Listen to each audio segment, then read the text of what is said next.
ये कायद रेजिडेंसी है, कायद आज़म की रिहाइश गाह लाहौर शहर के अंदर। और ये कैंट के अंदर एक बड़ा हसास घर था। यहाँ पर ये सियासी जगह नहीं थी, किसी सियासी शख्सियत की जगह नहीं थी। ये जो घर था ये रियासत पाकिस्तान की अमानत था, रियासत पाकिस्तान का घर था, उसकी प्रॉपर्टी था। और रियासत पाकिस्तान जो सी है इसको अपने जो सर्विस करने के लिए आते थे as a core commander, Lahore की कोर को कमांड करने के लिए आते थे, उनको ये दिया जाता था फॉर रेजिडेंस। और ये अलामती था, यानी कि ये घर कायद आज़म का घर था, बानी पाकिस्तान का घर था। इस घर में अभी जो हालात आप देख रहे हैं, पूरा हफ्ता आप देखते आए हैं। इस घर से पहले थोड़े से विजुअल्स मैं आपको और दिखाता हूँ। वो भी कायद की रेजिडेंसी थी।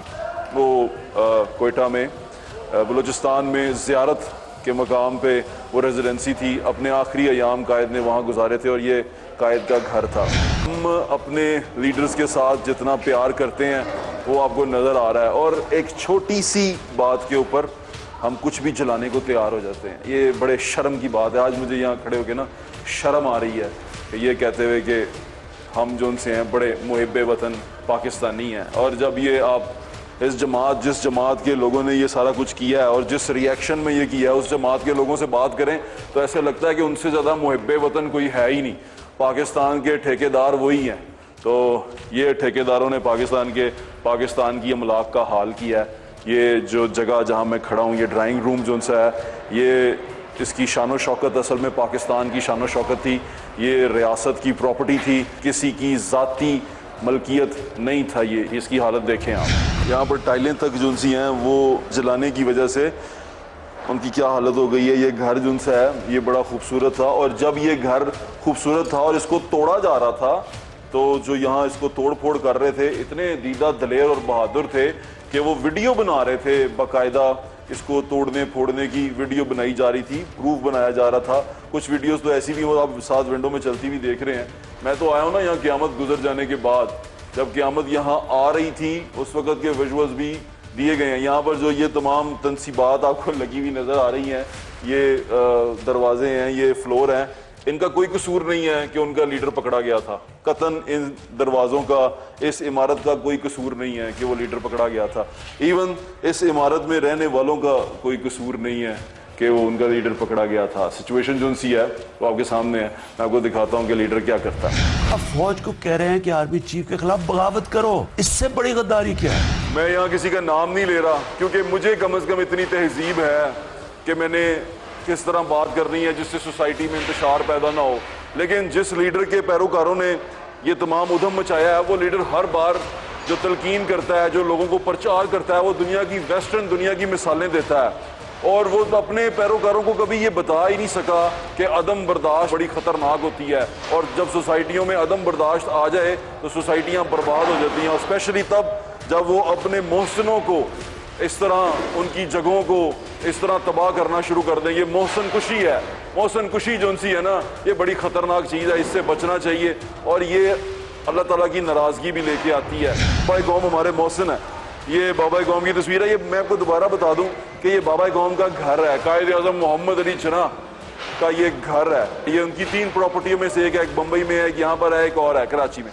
तो ये उनकी प्रॉपर्टी है जो बाद में आर्मी को वक्फ कर दी गई थी। और ये प्रॉपर्टी उन्होंने कुछ अर्सा ब्रिटिश आर्मी को भी रेंटेड आउट की थी। तो ये उनकी प्रॉपर्टी है जो उनके नाम पे थी, जो वक्फ की गई, बाद में आर्मी के लिए वक्फ हो गई। और इसके अंदर उनका एक पियानो था, वो पियानो जला दिया जालिमों ने। इसके अंदर उनका एक सोफ़ा था जिस पे वो बैठा करते थे, वो सोफ़ा जला दिया जालिमों ने। उसके बाद यहाँ पर उनका एक पासपोर्ट का अक्स था, यानी कि एक पिक्चर थी, वो जला दी। उससे कुछ हिस्से बचे हैं और ये कुछ एक तस्वीर बची है जिसमें बाबा कौम यहाँ पर खड़े हैं। यहाँ पर आगे मुझे एक चीज़ का शिद्दत से एहसास हो रहा है कि अदम बर्दाश्त ने हमारा क्या हाल कर दिया है। हमें तबाह करने के लिए बाहर से आगे हम पे हमला करें, हमें इसकी ज़रूरत ही नहीं है। हमारे अपने अंदर ऐसे कुछ लोग बैठे हुए हैं जो हमें बर्बाद करने के लिए तैयार हैं। आप बार बार पूछते हैं कि ये इसकी हिफाजत क्यों नहीं की गई, इसकी हिफाजत क्यों नहीं की गई। जो सिपाही जो यहाँ पर इसकी हिफाजत के लिए मामूर था, अगर वो खड़ा हो जाता वहाँ उस वक़्त, तो इस कदर तबाही मचती जिसका फ़ायदा फिर एक लीडर उठाता और उन लाशों पे सियासत करता, जो अभी भी कर रहा है। अभी भी उन्हीं लाशों के ऊपर सियासतें हो रही हैं। एक और कायद की तस्वीर, कायद Mohammad Ali Jinnah with officer Punjab regiment. देखें, ओए जालिमो, और तुमने अजीम कौम बनना है। जो लोग यहाँ ये कर रहे थे, जो वीडियो बना रहे थे, पढ़े लिखे लोग कहलाते हैं। उनकी शक्लों से वो जो खवातीन यहाँ पर गेट के ऊपर चढ़ी हुई थी, इस तरह की यहाँ पर हरकतें हो रही थी, वो किसी एंगल से पढ़े लिखे लोग नहीं लग रहे थे, वैशी लग रहे थे। बल्कि वैशी भी थोड़े से बेहतर होते हैं, वो वैशियों से भी बदतर थे कि अपने मोहसिन की जगह के ऊपर चढ़ दौड़े, अपने ही खुद को ही नुकसान पहुंचा दिया, अपनी ही ममलिकत, अपनी रियासत की प्रॉपर्टी को इस कदर नुकसान पहुंचाया कि अब ये रहने के काबिल नहीं है। ये इमारत सारी जल चुकी हुई है। ये एक तरफ तो इमारत आप इस तरह देख रहे हैं ना, एक तरफ आपको मैं इमारत दिखा रहा हूं, जब ये जल रही थी तब भी इसके अंदर लोग घुसे हुए थे और तोड़ रहे थे, चीजें लेके जा रहे थे। एक खातून ने एक बंदे को रोका, वो कोरमे की प्लेट उठा के दौड़ रहा था। ये किस लीडर को बचाने के लिए कोरमा उठा के भाग रहे थे आप, और वो सॉफ्ट ड्रिंक की बोतल उठा के दौड़ रहे थे। वो किताबें उठा के, एक बंदे ने, इंटरनेशनल मीडिया के बंदे ने एक औरत को पूछा किताबें लेके जा रही, कहती हमारी प्रॉपर्टी है, हम लेके जा रहे हैं। ये तरीका होता है अपनी प्रॉपर्टी लेने का या अपनी प्रॉपर्टी जला के उसको करने का। और आपका जो लीडर जिसको लिए आप ये सारा कुछ कर रहे हैं, वही आपको बताने में नाकाम रहा कि ये अदम बर्दाश्त किस कदर घातक है, जिसने आपके साथ ये हाल कर दिया। ये आपकी प्रॉपर्टी है, ये आपकी जो शान शौकत है, इस मुल्क की जो शान शौकत है उसकी अक्कास थी। ये इस मुल्क की शान शौकत आपने कर दी है, इसका चेहरा मस्ख कर चुके हैं आप लोग। शर्मिंदगी है, सरासर शर्मिंदगी है।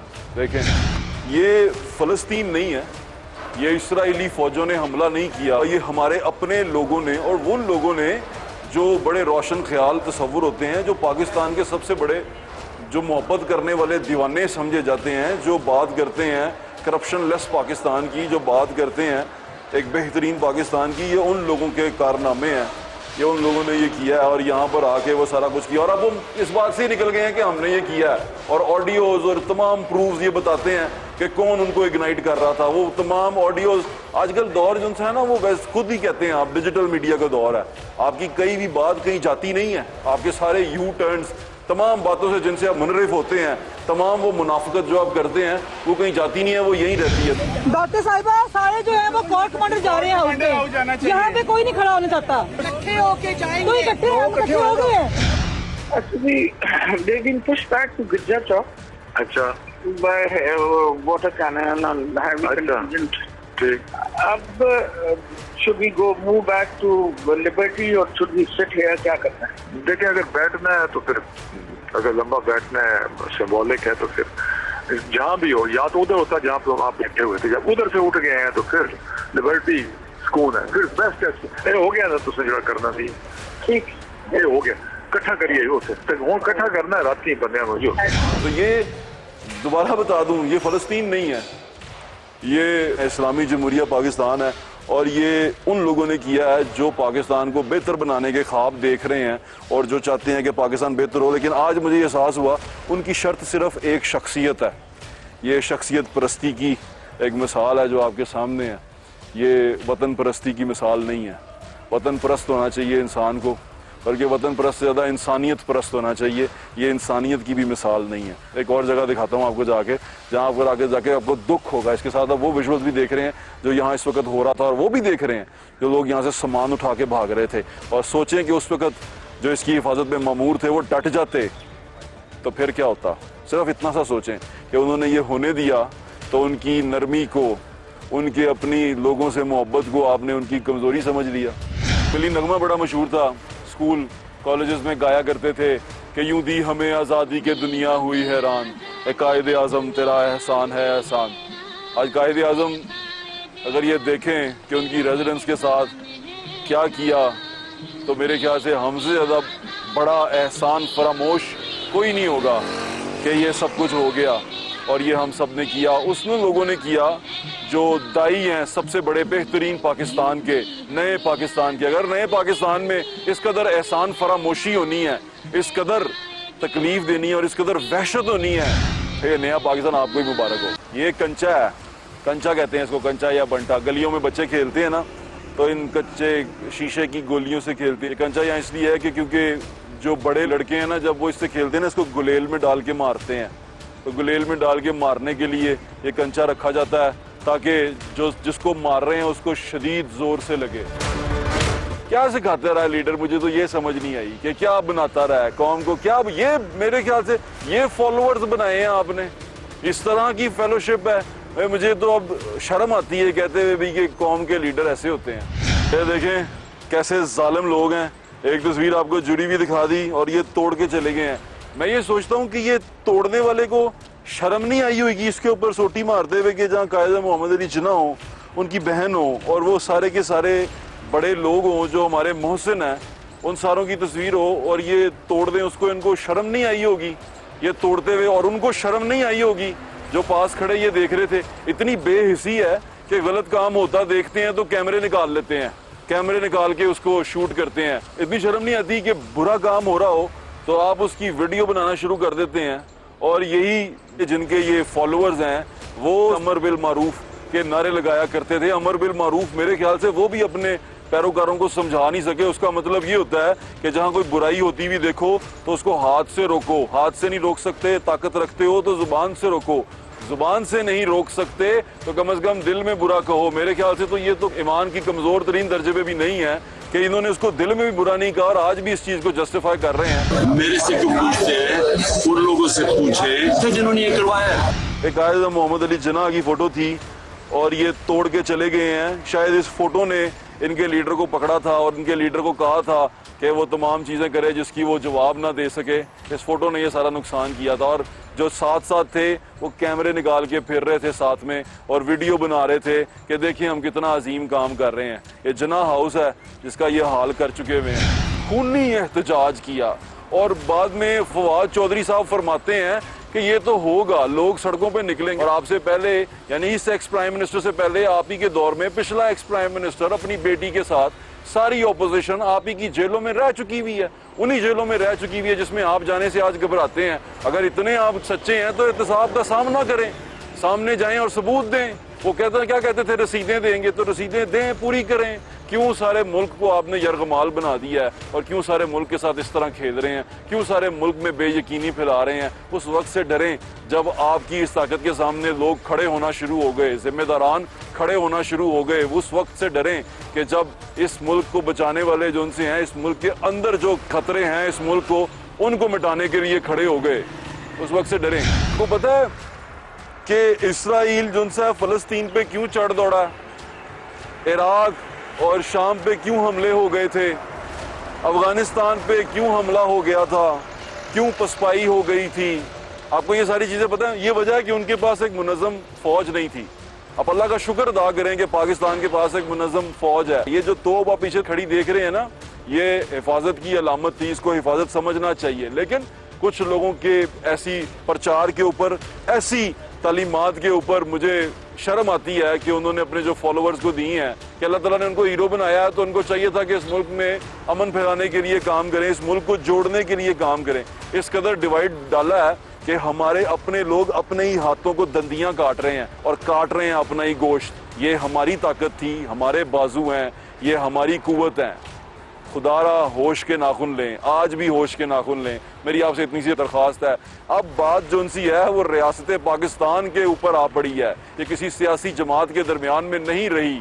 एक शख्स ने कौम को, अवाम को उसी रियासत के खिलाफ उठा दिया है और ये कितना खतरनाक साबित होने वाला है। और इसके अंदर सरासर जो नजर आता है वो यही है कि मुझे इक्तदार दे दोगे तो सब ठीक हो जाएगा, मुझे इक्तदार से निकाल दोगे तो मुल्क डूब जाएगा। रास्ते वापस ये अल्लाह को जवाब देंगे आप। ये स्टोर है लाहौर शहर का जो लूटा गया है, इसका एक मेडिकल स्टोर है, मेडिकल स्टोर भी लूट लिया है। अच्छा भाईजान, ये सारी दवाइयाँ पड़ी थी, सबकी सब ये सबकी सब दवाइयाँ थी। अभी इसकी ओपनिंग होनी थी हमारी 2 डेज के बाद, तो यहाँ पे ये जितना ये सारा लगा हुआ था ये सारा ले गए, सारा सामान लेके। अच्छा भाईजान, आपकी सर्वेलेंस तो लगी हुई है, मैं देख रहा हूँ, वो कैमरा भी लगा हुआ है, उधर भी लगा हुआ। तो आपके पास फुटेज तो होगी सारी? फुटेज तो है, अभी रिकॉर्ड में है हमारे। आपके पास चेहरे भी आ गए होंगे उन सब के? बिल्कुल, एग्जैक्टली। यानी कि वो बंदे जो से हैं जो आए थे वो समझ आ रही है कि ये सारा नुकसान करके गए हैं। ऐसे ही है। चलो इंशाल्लाह जल्दी पकड़े जाएंगे। मुझे मेरी दुआ है आपके साथ भाईजान, मेरी हमदर्दी है। अल्लाह ताला आपका ये नुकसान जो सा है इसका अजाला करे। बहुत शुक्रिया आपका। दुआइयाँ मेडिकल स्टोर की जो सी हैं वो भी उठा के ले गए। अब ये देखें कि ये किस इनकलाब के लिए निकले हुए हैं कि इस तरह लूट मार मचा रहे हैं। अभी लूट मार का जो आलम है मैं आपको आगे चल के दिखाता हूँ। रास्ते वापस ये अल्लाह को जवाब देंगे आप।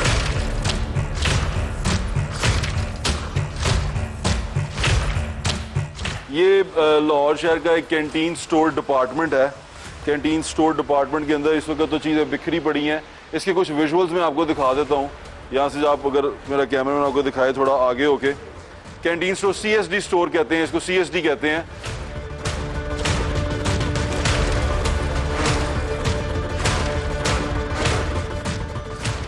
CSD एक ये डिपार्टमेंटल स्टोर है, मिलिट्री के लोग यहाँ पर ज़्यादातर, क्योंकि ये कैंट्स में मौजूद होता है, तो जिस तरह लाहौर के बड़े डिपार्टमेंटल स्टोर हैं उन्हीं तरह का एक डिपार्टमेंटल स्टोर है, लेकिन यहाँ पर थोड़ा रियायती कीमतों पे चीज़ें मिलती हैं। ये जो आर्मी के लोग यहाँ रहते हैं, जो आम आर्मी का बंदा भी यहाँ रहता है, वो यहाँ से चीज़ें लेता है। मेरा चचा जो उनसे है वो फ़ौज में थे, तो मेरे चचा जो उनसे हैं उन्होंने यहाँ से बाइक किस्तों पे CSD स्टोर से पहली दफ़ा जो हमने निकलवाई थी, मेरी यादें हैं CSD स्टोर से ये हैं कि हम यहाँ से किस्तों पे एक बाइक लेके गए थे और बड़ी कम किस्तों पे हमें वो बाइक मिली थी। मेरा चचा क्योंकि आर्मी में थे, तो इसको भी लूट लिया। अब यहाँ के इस स्टोर को लूटने में कौन सा इनकलाब था, ये लीडर से पूछा जाना चाहिए कि ये क्या हो रहा था। और इस तरह लोगों को बार बार सड़कों पे निकलने का कह रहे हैं, जो सड़कों पे निकाल रहे हैं उनको आगे से कौन हैंडल करेगा, उनको स्टीयर कौन करेगा। वो सारा का सारा मॉब जो ये अपने साथ लेके चल रहे हैं, उस मॉब को चला कौन रहा है। जितनी फुटेजेस आप देख रहे हैं, बल्कि इसी स्टोर की एक फुटेज मैं आपको दिखाता हूँ चलते हुए। एक बंदे ने फुटेज बनाई है और वो बंदे ने मुझे स्पेशली वो फुटेज भेजी है। उसने कहा, बंदा LCD उठा के लेके जा रहा है, यहाँ से अंदर स्टोर से निकाल के बड़ी LCD उसने पकड़ी हुई है और वो उठा के लेके जा रहा है। और जो वीडियो बना रहा है उसने उसे कहा है, कम से कम उसने अमर बिल मारूफ पे काम किया। उसने कहा कि भाईजान अल्लाह को क्या मुंह दिखाएंगे, आप ये कहाँ लेके जा रहे हैं, आप ये गलत कर रहे हैं, ये आपको नहीं लेके जानी चाहिए। लेकिन वो बंदा उठा के लेके भाग रहा है। ये LCD उठाई है अंदर से? नहीं यार, ज्यादती है, गलत बात है, रख दें वापस, ये अल्लाह को जवाब देंगे आप। और इस तरह लूट मार मचा रहे थे जैसे माले गनीमत इकट्ठा कर रहे हो, एक जंग के बाद उन्होंने कुछ जीता हो। लेकिन मैं वही बार बार आपसे कह रहा हूँ कि जब इसकी हिफाजत करने वाले उस वक्त उनके सामने डट जाते, तो यकीन माने जो आज ये कह रहे हैं ना कि ये हमारे लोग नहीं थे जिन्होंने ये तमाम कुछ किया है, वही लोग उन्हीं की लाशों के ऊपर सियासत करते और कहते कि ये तो मेरा चाचे का बेटा था, मेरा भतीजा था जो मर गया, जो ये हुआ। इस तरह के लोग हैं ये, और इस कदर शदीद जालिम है, और आप इनके पीछे चल रहे हैं, कमाल कर रहे हैं। खान साहब, आपका वर्कर मर गया यार। इसको कौन देगा, उसका बाप बताए मुझे। आयशा ने क्या बनना है? डॉक्टर बनना है। मैं तो कहती थी ना किसी की पार्टी में न जाया करो, मुझे नहीं पता कौन है हुक्मरान, अच्छा है सच्चा है ये अल्लाह जानता है। नुकसान हमारा है, मेरे कौम के बच्चियों को ये पैगाम है, ना इन लीडरों के साथ जाया करो और अपने घरों को आग से ना भरो, इनको बचा लो। देखो गली गली में कैसे दंगा फसाद हो रहा है, क्या हाल है हमारे मुल्क का हो गया है। इनकी सियासत ने कितने नौजवान खा लिए, कितने घरों को बेकार कर दिया। मेरी कौम के बच्चों कुछ समझ जाओ, इनकी सियासतों के पीछे ना जाओ, अपने घरों को बचाओ और ये जुल्म और तशद्दुद को बंद कर दो। अल्लाह ताला आपको हौसला दे और अल्लाह ताला हमें हिदायत दे। आमीन। हम एक शहीद के घर पे हैं, अब इसको कोई शहीद कहे या ना कहे, कोई कहना चाहे या ना कहना चाहे, उसके ऊपर डिपेंड नहीं करता। वो वर्दी में था, वो ड्यूटी करते हुए शहीद हुआ है। हमने हाथों में उसको खिलाया है, तो हमें तो इतना दुख है कि कितने अरसे की सर्विस थी भाई? तकरीबन 16 साल 16 साल ਦੀ ਸਰਵਿਸ ਸੀ। मोनसलाई और कोटे ਦੇ ਵਿੱਚ ਨਾ। ਅੱਛਾ, ਉਹ ਕਾਫਲੀ ਦੋ ਤੇ ਉਹਨਾਂ ਦੇ ਵਾਲਿਦ ਸਾਹਿਬ ਨੇ ਕਿਹਾ ਤਾਂ ਕਿ ਉਹ ਕਿੱਥੇ ਸ਼ਹੀਦ ਹੈਗਾ। ਸ਼ਹੀਦ ਕਿਹੜੀ ਗੱਲ ਤੋਂ, ਕੋਈ ਡਾਕੂ ਫੜਨ ਗਏ ਸਨ? ਉਹ ਉਹਨਾਂ ਨੂੰ ਆਪਣੀ ਸਿਆਸਤ ਦੀ ਖਾਤਰ ਨਾ ਉਹ ਇਹ ਕੁਝ ਵੀ ਕਰ ਸਕਦੇ ਨੇ। ਇਹ ਜਿਹੜੇ ਵੱਡੇ ਵੱਡੇ ਨੇ ਇਹਨਾਂ ਨੂੰ ਇਹ ਕਹਿਣਾ ਚਾਹੁੰਦੇ ਕਿ ਤੁਸੀਂ ਆਪਣੀ ਕੁਰਸੀ ਦੀ ਖਾਤਰ ਤੁਸੀਂ ਗਰੀਬ ਆਦਮੀ ਨੂੰ ਮਰਵਾ ਦਿੰਦੇ ਹੋ ਤੇ ਬਾਅਦ ਚ ਪੁੱਛਦੇ ਵੀ ਨਹੀਂ। ਤੇ ਉਹਨਾਂ ਦੇ ਬਾਅਦ ਚੋਂ ਘਰ ਜਾ ਕੇ ਵੀ ਦੇਖਿਆ ਕਰੋ ਕਿ ਉਹਨਾਂ ਦੇ ਛੋਟੇ ਛੋਟੇ ਬੱਚੇ ਕਿਸ ਤਰ੍ਹਾਂ ਰੁਲ ਜਾਂਦੇ ਨੇ। क्या नाम है आपका? जान कुमार। आपका नाम क्या? ब्लैक। ये बाइक किसकी है? और पापा की। पापा की। आपने बड़े होके क्या बनना? पुलिस। पुलिस की बनना आपने? अपने पापा की जगह आपने क्या बनना है? पुलिस। छोटे छोटे बच्चे हैं ये, शहीद के बच्चे हैं, इनके सर पे हाथ रखना चाहिए। 25 मई को जो हुआ वो इसलिए हुआ था क्योंकि खान साहब ने कॉल दी थी इस्लामाबाद पे जाने की, और इस्लामाबाद पे चढ़ाई का इरादा रखते थे। एक लीडर हैं, सियासी लीडर हैं, एक सियासी जमात के। अब तो ये भी बड़ा मशकूक होता जा रहा है कि सियासी जमात कहें या क्या कहें, लेकिन चलें उससे आगे चलते हैं। 25 मई के वाक़े के बाद जो पुलिस की थी उसने कैसे रिएक्ट किया। हमारे साथ जहांगीर खान साहब मौजूद हैं। जहांगीर खान साहब हमारे नुमाइंदे हैं, क्राइम कवर करते हैं और अमन व अमान की सूरत हाल पर बड़ी गहरी नजर रखते हैं। अस्सलाम वालेकुम जहांगीर, कैसे हैं आप? जहांगीर भाई, आपने ये तमाम का तमाम इवेंट देखा 25 मई का। 25 मई का जो इवेंट था उसमें पुलिस जो जितना कुछ कर रही थी वो ऑर्डर्स जो से थे वो पुलिस को हायर अप से आ रहे थे, और आपने कहीं देखा कि पुलिस वो ऑर्डर मानने में कहीं पीछे हटी हो या उसका मोराल डाउन हुआ हो या ऐसी कोई चीज़ हो? या पुलिस का जनरली क्या एटीट्यूड होता है जब हायर कमांड से ऑर्डर आते हैं? क्या पुलिस भी पॉलिटिकली मूव्ड होती है कि जी अब हमने नहीं करना, ये हमारी मर्जी का नहीं है, इस तरह क्या होता है ये? बट साहब इसमें जो कि मेरी ऑब्जर्वेशन है जब से मैं रिपोर्टिंग कर रहा हूँ कि कोई भी सियासी क़यादत जब बरसरे इक़्तिदार आती है तो वो बरसरे इक़्तिदार आते ही सबसे पहले उनका टारगेट होता है पुलिस। जी ठीक कि है। वो पुलिस में अपनी मर्जी के तकर्रुर तबादले कर दें, अपने मनपसंद ऑफिसर्स को की पोस्ट पर तैनात कर दें और उसके बाद फिर अगला जो उनका लाया अमल है उस पर चलें। ठीक है, ऐसे होता है, बिल्कुल ठीक। एक चीज़ क्लियर बिल्कुल होगी, agreed। 25 मई की जहाँ तक बात है तो 25 मई का वाक़या उस वक्त पेश आया जबकि चेयरमैन PTI ने इस्लामाबाद की जानिब लॉन्ग मार्च अनाउंस किया था। क्या 25 मई के वाक़े पर पुलिस ने बड़ा कह लें कि रेजिस्ट किया और बमुश्किल बंद रोड तक वो लोग जा बड़ा सके और कामयाब उन्होंने वो ऑपरेशन किया कि बड़ी उन्होंने- शेलिंग हुई, हाँ। बड़े लोगों को गिरफ्तार किया गया, पुलिस कांस्टेबल्स, पुलिस एहलकार जख्मी हुए, जो मुजाहिरीन थे वो जख्मी हुए। उस ऑपरेशन में शिरकत करने वालों के लिए जो असल इम्तिहान है वो उस वक्त शुरू हुआ जबकि बाजी पलट गई। मैं यही जानना चाह रहा हूँ, पंजाब इसी के से- ऊपर मैं आना चाह रहा हूँ, मैं सवाल भी अपना इस पे रख देता हूँ। 25 मई के बाद जब दोबारा अदालत ने चेंज कर दिया सारा कुछ और वो जो भी फैसला उनका आया, उसके बाद क्या सिचुएशन हुई उन पुलिस वालों के साथ जो उस ऑपरेशन का हिस्सा थे और उन्होंने जान की कुर्बानी भी दी हुई थी, उनके साथ क्या हुआ? ये बड़ा अहम सवाल है। जब बाजी पलट गई और PDM की हुकूमत खत्म हो गई, दोबारा से पंजाब में PTI की हुकूमत कायम होगी और चौधरी परवेज अली जो थे वो उनके मुंतखब नुमाइंदे थे और वज़ीर आला पंजाब बन गए। तो सबसे पहले उन्होंने 25 मई में जितनी फोर्स ने ऑपरेशन में हिस्सा लिया था उन तमाम को उनके ओहदों से हटा दिया गया। ना सिर्फ ओहदों से हटाया गया, बावसूख ज़राए उस वक्त ये भी बताते थे कि उन तमाम SHOs के खिलाफ जो कि उस ऑपरेशन में शामिल थे उनके खिलाफ मुकदमा तक दर्ज होने वाला था और उनकी गिरफ्तारी तक अमल में लाई जाने वाली थी। लेकिन उस वक्त के जो IG थे फैसल शाहकार, उन्होंने रेजिस्ट किया इस फैसले पर और बात जो है वो यहाँ पर आकर तय पाई कि अब इनको ओहदों से हटा दिया जाए और इनका एक किस्म का within the department Faisal शाहकार मेरे ख्याल से छोड़ भी गए थे। फैसल शाहकार भी बिल्कुल हाथ खड़े कर गए थे। उससे पहले शुएब दस्तगीर भी थे, वो भी छोड़ दस्तगीर गए। ने हाथ खड़े किए, राव सरदार अली खान ने हाथ खड़े किए। यानी कह सकते हैं कि पंजाब एक ऐसी एक सूबा बना रहा है जिसमें पिछले 4 या 5 साल के दौरान IG पंजाब 8 IG जो काम नहीं कर सके और जिनमें से 4 ने बाकायदा माजरत की कि हम नहीं काम कर सकते। ये हम क्या ऑर्डर्स देते थे, क्या वजूहात थी कि IG जो से हैं वो हाथ खड़े कर जाते थे? ये फोर्स में क्या करवाना चाहते थे? सर अपनी मर्जी के फैसलों पर अमल दरामद करवाना सबसे बड़ी बात है और जितने भी IGs आए हैं, 8 IG चेंज हुए हैं पिछले 4-5 साल में, उनमें से 4 ने माजरत की। काम करते हुए उन्होंने माजरत कर ली कि हम मजीद इसको कंटिन्यू नहीं कर सकते। ये मुझे अंदाजा हो गया, ये क्योंकि सारी चीज़ों से अंदाजा हो गया, सुनने वालों को भी अंदाजा हो रहा होगा कि ये होता क्या है। ये पुलिस जो सी है, ये सर्विस से फोर्स कैसे बनती है, इसका जवाब आपको एक ex-IG से भी लेके देंगे। लेकिन पहले जहांगीर भाई ये बता दें कि उसके बाद पुलिस का मोराल कैसा रहा, क्योंकि हमने विजुअल्स देखे कि कुछ SHOs को गाड़ियों में उठा के लेके जाया जा रहा है, आगे सीट पे बिठा के लेके जाया जा रहा है, पता नहीं क्या क्या किया जा रहा है। मोराल क्या था, वो SHOs क्या सोचते रहे हैं?